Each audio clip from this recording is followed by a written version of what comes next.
CEO super kaya ini ingin membawa perusahaannya berkembang lebih jauh. Ia sadar kunci utamanya adalah pembinaan SDM. Namun sebelum rencana itu berjalan lancar, konflik di dalam kantor mulai muncul dan menghambat pertumbuhan perusahaan.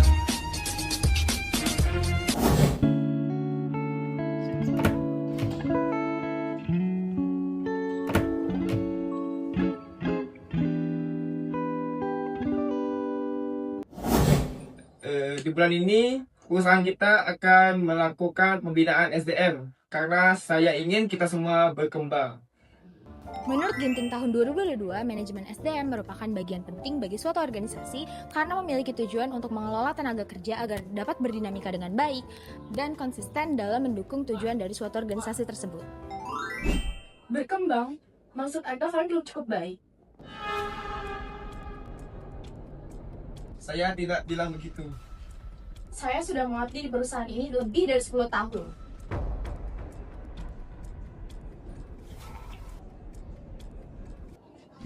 Itu justru masalahnya. Perusahaan ini tidak berkembang. Saya berinvestasi untuk hasil, bukan kenyamanan. Pembinaan ini bukan karena kalian lemah, tapi karena kalian berharga.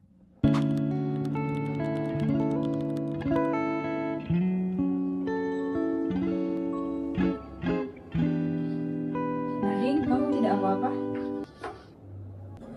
Kamu tidak aku mengerti. Saya juga takut, tapi saya ingin mencoba. Saya takut kalau saya tidak bisa mengikuti perubahan. Ketakutan itu wajar. Tapi berhenti berkembang malah lebih bahaya. Tujuan pembinaan sumber daya manusia ada 6. Yang pertama, meningkatkan kompetensi. Pembinaan bertujuan membekali pegawai dengan keterampilan dan pengetahuan sesuai tuntutan pekerjaan. Hal ini sejalan dengan penelitian yang dilakukan oleh Sabrina dan Mokhtar yang menekankan pentingnya sumber daya manusia unggul, kreatif, dan inovatif dalam menghadapi era revolusi industri. Nomor 2, meningkatkan produktivitas, yaitu membangun loyalitas dan motivasi sumber daya manusia yang dibina dengan baik akan berjalan lebih efisien, sehingga mendukung pencapaian target organisasi. Nomor 3, membangun loyalitas dan motivasi. Pembinaan menumbuhkan rasa memiliki terhadap organisasi, meningkatkan motivasi kerja, dan mengurangi tingkat turnover. Nomor 4, mengembangkan potensi dan karir, yaitu memberikan kesempatan bagi pegawai untuk berkembang sesuai minat dan bakat, sehingga mendukung perencanaan karir jangka panjang. Nomor 5, meningkatkan budaya kerja positif. Pembinaan berperan dalam menanamkan nilai-nilai kerja, etika, dan disiplin yang mendukung terciptanya lingkungan kerja yang kondusif. Nomor 6 atau yang terakhir yaitu meningkatkan daya saing organisasi. Sumber daya manusia yang berkualitas menjadi aset strategis dalam menghadapi persaingan bisnis yang semakin ketat.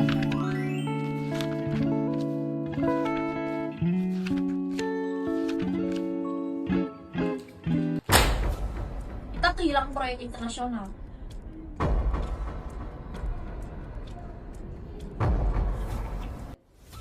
Saya mulai meragukan perusahaan ini.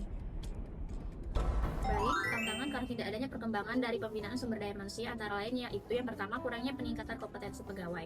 Jika pembinaan tidak berkembang, kemampuan dan keterampilan dari pegawai itu cenderung akan stagnan.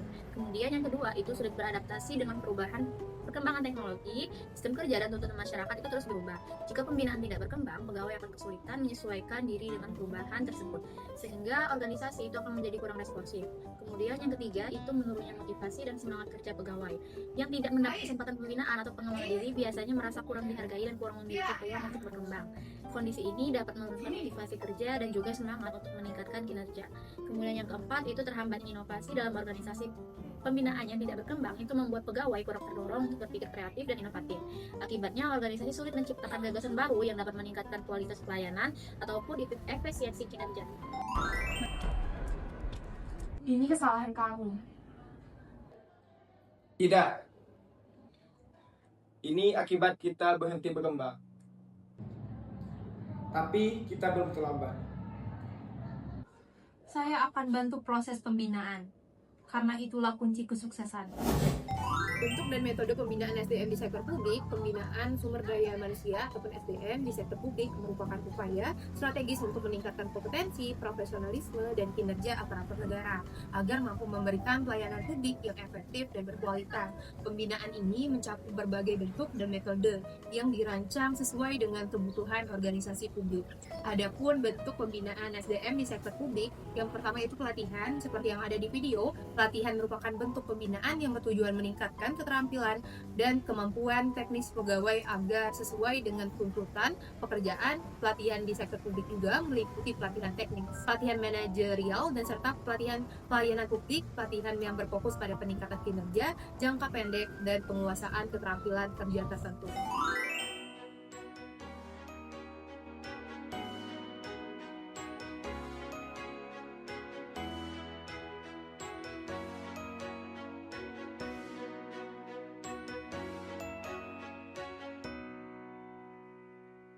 Metode pengembangan SDM di sektor publik itu terdiri dari on the job training, off the job training, classroom method, demonstration, simulation, dan juga magang.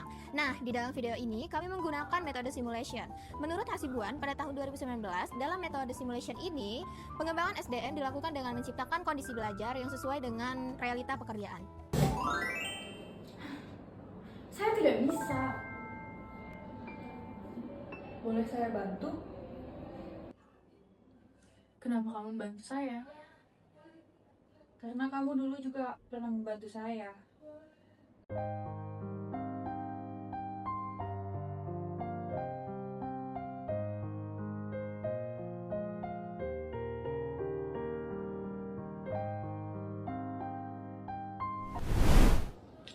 Inilah pembinaan yang sebenarnya.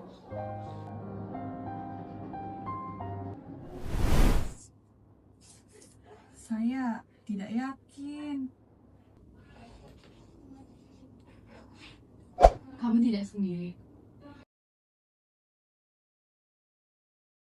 Saya percaya padamu.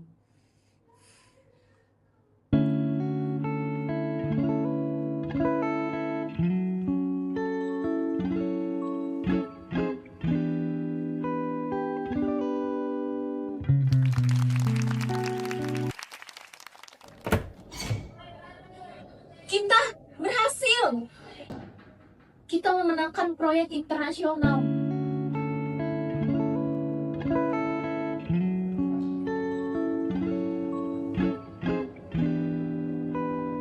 Kita berhasil!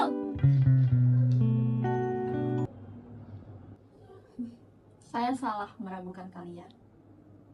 Menurut Hasibuan tahun 2010 dalam muasasa yang menyatakan bahwa pengembangan sumber daya manusia adalah usaha untuk memperbaiki pelaksanaan pekerjaan yang bertujuan untuk meningkatkan kemampuan, keterampilan, serta sikap para pegawai agar lebih efektif dan efisien dalam sasaran-sasaran program dan tujuan organisasi.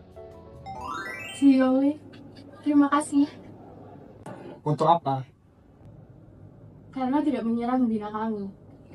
Sekarang saya mengerti.